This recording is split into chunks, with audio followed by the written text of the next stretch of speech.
Hi ಎಲ್ರಿಗೂ ನಮಸ್ಕಾರ. ನನ್ನ ಯೂಟ್ಯೂಬ್ ಚಾನಲ್ಗೆ ಸ್ವಾಗತ. ನಾನಿವತ್ತು ಏನು ಹೇಳ್ತಾ ಇದ್ದೀನಿ ಅಂದರೆ, ನಿಮ್ಮದು ಹೇರ್ ಯಾವ ಥರ ಇದೆ, ಅಂದರೆ ಯಾವ ಕ್ವಾಲಿಟಿ ಇದೆ ನಮ್ಮ ಹೇರ್ಗೆ, ಮತ್ತು ನಾವು ಈ ಹೇರು ಯಾವ ಕ್ವಾಲಿಟಿ ಇದೆ ಅಂತ ಹೇಳ್ಬಿಟ್ಟು ಅದ್ರ ಮೇಲೆ ನಾವು ಯಾವ ಹೇರ್ ಆಯಿಲ್ನ ಅಪ್ಲೈ ಮಾಡ್ಬೋದು ಅಂತ ಹೇಳ್ಬಿಟ್ಟು ನಾನು ನಿಮಗೆ ಇವತ್ತು ಹೇಳ್ತೀನಿ. ಲೋ ಪ್ರೋಸಿಟಿ ಇರೋ ಅಂಥವ್ರು ಯಾವ ಆಯಿಲ್ನ ಯೂಸ್ ಮಾಡಬೇಕು, ಹಾಗೆ ಮೀಡಿಯಮ್ ಇರೋರು ಹೇಗೆ ಯೂಸ್ ಮಾಡಬೇಕು, ಹಾಗೆ ಹೈ ಇರೋರು ಯಾವ ಥರ ಹೇರ್ಸ್ಗೆ ಆಯಿಲ್ ಅಪ್ಲೈ ಮಾಡಬೇಕು ಅಂತ ಹೇಳ್ಬಿಟ್ಟು ನಾನು ಇವತ್ತೊಂದು ವೀಡಿಯೋ ಮಾಡ್ತಾಯಿದ್ದೀನಿ. ಸೊ ಅದನ್ನು ಹೇಗೆ ಚೆಕ್ ಮಾಡೋದು ಅಂತಲೂ ಕೂಡ ನಾನು ನಿಮಗೆ ಹೇಳ್ತೀನಿ. ಸೊ ನಿಮ್ಮ ಹೇರ್ ಯಾವುದು ಪ್ರೋಸಿಟಿನ ಹೊಂದಿದೆ ಅಂತ ಹೇಳ್ಬಿಟ್ಟು ನೀವು ಹೇಗೆ ಚೆಕ್ ಮಾಡೋದು ಅಂತ ತುಂಬ ಈಸಿಯಾಗಿ ನಾನು ನಿಮಗೆ ಹೇಳ್ಕೊಡ್ತೀನಿ.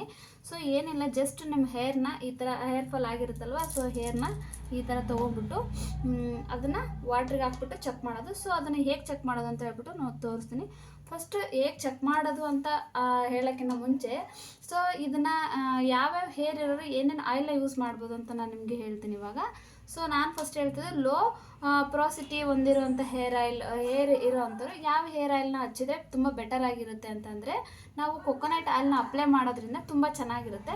ಸೊ ಹಾಗಾಗಿ ನಾವು ಲೋ ಇರೋ ಅಂಥವ್ರು ತುಂಬ ಕೊಕೊನಟ್ ಆಯಿಲ್ನ ಯೂಸ್ ಮಾಡ್ಬೋದು. ಅದ್ರ ಜೊತೆಗೆ ಬೆಸ್ಟ್ ಅಂದರೆ ರೋಸ್ಮೆರಿ ಆಯಿಲ್ ಬಂದುಬಿಟ್ಟು ನಾನು ನನ್ನ ವೀಡಿಯೋದಲ್ಲಿ ಮಾಡಿ ಹಾಕಿದ್ದೀನಿ ನೋಡಿ. ಆ ಆಯಿಲ್ನ ಅಪ್ಲೈ ಮಾಡೋದ್ರಿಂದ ಹೇರ್ ತುಂಬ ಚೆನ್ನಾಗಿರ್ತವೆ ಅಂತ ಹೇಳ್ಬೋದು. ಸೊ ಹಾಗೆ ಮೀಡಿಯಮ್ ಪ್ರೋಸಿಟಿ ಇರೋವಂಥ ಹೇರ್ಸ್ಗೆ ನಾವು ಯಾವ ಥರ ಆಯಿಲ್ನ ಯೂಸ್ ಮಾಡ್ಬೋದು ಅಂತಂದರೆ, ಅದಕ್ಕೂ ಕೂಡ ರೋಸ್ಮೆರಿ ಆಯಿಲ್ನ ಯೂಸ್ ಮಾಡೋದು. ರೋಸ್ಮೆರಿ ಆಲ್ ಇನ್ ಒನ್ ಅಂತ ಹೇಳ್ಬೋದು, ಅಷ್ಟು ಚೆನ್ನಾಗಿರೋ ಕೆಲಸ ಮಾಡುತ್ತೆ. ಅದ್ರ ಜೊತೆ ಆಮ್ಲ ಕೂಡ ತುಂಬ ಚೆನ್ನಾಗಿ ಕೆಲಸ ಮಾಡುತ್ತೆ. ಮೀಡಿಯಮ್ ಇರೋವಂಥವ್ರು ಆಮ್ಲನ ಯೂಸ್ ಮಾಡ್ಬೋದು. ಹಾಗೆ ಹೈ ಪ್ರೋಸಿಟಿ ಇರೋವಂಥ ಹೇರ್ ಇರೋವಂಥವ್ರು ಯಾವ ಆಯಿಲ್ನ ಯೂಸ್ ಮಾಡಬೇಕು ಅಂತ ಅಂದರೆ, ಕೊಕೊನಟ್ ಆಯಿಲ್ನ ಯೂಸ್ ಮಾಡ್ಬೋದು. ಹಾಗೆ ತುಂಬ ಹೈ ಇರುತ್ತಲ್ವ, ಸೊ ಹಾಗಾಗಿ ಅವ್ರು ಏನು ಮಾಡಬೇಕಪ್ಪ ಅಂದರೆ ಕಂಡೀಷನರ್ನ ಯೂಸ್ ಮಾಡಬೇಕು. ಕಂಡೀಷನರ್ನ ಯೂಸ್ ಮಾಡೋದ್ರಿಂದ ತುಂಬ ಚೆನ್ನಾಗಿದೆ ಅಂತ ಹೇಳ್ಬೋದು. ಸೊ ಇವಾಗ ನೋಡಿದ್ರಲ್ವ, ಯಾವ್ಯಾವುದು ಹೇರ್ಗೆ ಯಾವ್ಯಾವ ಅಪ್ಲೈ ಮಾಡಬೇಕು, ಯಾವ ಥರ ಹೇರ್ಸ್ಗೆ ಯಾವ ಥರ ಆಯಿಲ್ನ ಅಪ್ಲೈ ಮಾಡಬೇಕು ಅಂತ ನೋಡಿದ್ರಲ್ವ. ಸೊ ಅದನ್ನು ಹೇಗೆ ಚೆಕ್ ಮಾಡೋದು ಅಂತ ಹೇಳ್ಬಿಟ್ಟು ನಾನು ತೋರಿಸ್ತೀನಿ. ಅಷ್ಟೇ ಅಲ್ಲ, ಇವಾಗ ಒಂದು ಇಮೇಜ್ ಹಾಕಿದ್ದೀನಿ. ಸೊ ಅದರಲ್ಲಿ ಯಾವ್ಯಾವ ಹೇರ್ ಯಾವ್ಯಾವ ಥರ ಇರುತ್ತೆ ನಿಮ್ಮ ಹೇರ್ ಅಂತ ಹೇಳ್ಬಿಟ್ಟು ನೋಡ್ಕೊಳ್ಳಿ. ಸೊ ಹಾಗೆ ನನ್ನ ಹೇರ್ನು ಕೂಡ ನಾನು ಇದರಲ್ಲಿ ಡಿಪ್ ಮಾಡ್ತಾ ಇದ್ದೀನಿ ನೋಡಿ.